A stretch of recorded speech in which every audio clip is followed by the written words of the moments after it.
एक बार एक भिखारी अपने जीवन से परेशान हो चुका था, क्योंकि उसे अपने जीवन को चलाने के लिए भीख मांगना पड़ता था। उसे हर एक चीज के लिए भीख मांगना पड़ता था। इसी बात को लेकर वह दुखी रहता और दिन भर यही सोचता कि उसके जीवन में बदलाव कैसे आएगा। यह सोचकर वह निराश हो जाता।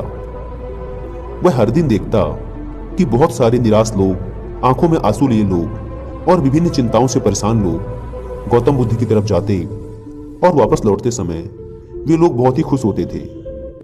वह भिखारी यह नहीं समझ पा रहा था कि गौतम बुद्ध उनके साथ ऐसा क्या करते थे कि वे बेहद खुश हो जाते थे। वापस लौटते हुए लोगों के हाथों में ना तो ढेर सारे पैसे होते थे और ना ही सोने चांदी।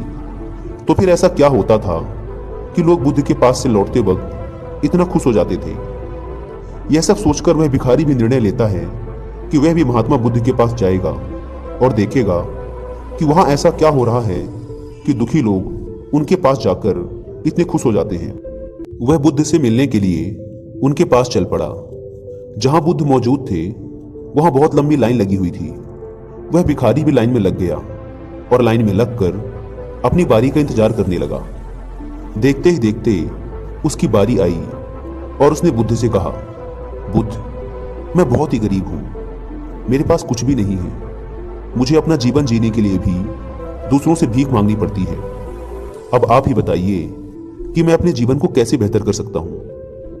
यह सब सुनकर बुद्ध ने कहा, तुम गरीब नहीं हो, तुम्हें ऐसा लगता है क्योंकि आज तक कभी तुमने किसी के लिए कुछ भी नहीं किया। ना ही तुमने कभी किसी को दान दिया, ना ही तुमने दूसरों के लिए कुछ किया। यह सब सुनकर भिखारी के मन में एक आशंका जाग उठी। अपनी आशंका को दूर करने के लिए भिखारी ने पूछा, मैं तो एक भिखारी हूं, मैं लोगों को दान कैसे दे सकता हूं और कैसे लोगों की सहायता कर सकता हूं। मुझे तो खुद अपना जीवन चलाने के लिए दूसरों से मांगना पड़ता है।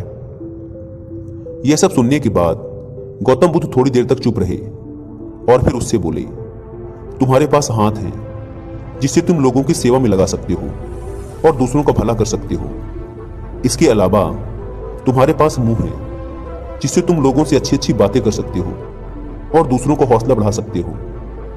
यह सब करके भी तुम दूसरों की सहायता कर सकते हो। जरूरी नहीं कि दान सिर्फ पैसों से किया जाए। हम चाहें तो हम शिक्षा का भी दान कर सकते हैं, चाहे तो अन्न का भी दान कर सकते हैं। ऊपर वाले ने अगर किसी को पूर्णतः अच्छा शरीर भी दिया है तो वह गरीब नहीं है, बस उसका दिमाग गरीब है। उसे इस विचार से हटकर दूसरों की सेवा में लगना चाहिए। बुद्ध की यह बातें सुनने के बाद वह भिखारी बहुत ज्यादा खुश हो गया और अब उसका मन संतुष्ट था। उसने वही बुद्ध के ही सामने निर्णय लिया कि आज के बाद वह भीख मांगना छोड़ देगा और कुछ न कुछ अच्छा काम करेगा। दोस्तों, हम सब इस बात की चिंता में समय बर्बाद करते हैं कि हम गरीब हैं, लेकिन यह सत्य नहीं है। सत्य तो यह है कि जब तक हमारा शरीर पूरी तरह से बेहतर है तो हम उसका उपयोग करके आगे बढ़ सकते हैं और खुद के जीवन को बेहतर बना सकते हैं। अगर कोई व्यक्ति सिर्फ अपनी गरीबी पर ध्यान दे और उसे बदलने की कोशिश ना करे तो वह मूर्ख है।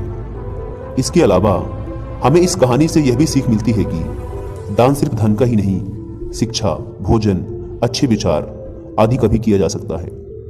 अगर आपके पास धन नहीं है तो आप शिक्षा का दान कर सकते हैं या फिर आप दूसरों के लिए अच्छे विचारों का भी दान कर सकते हैं।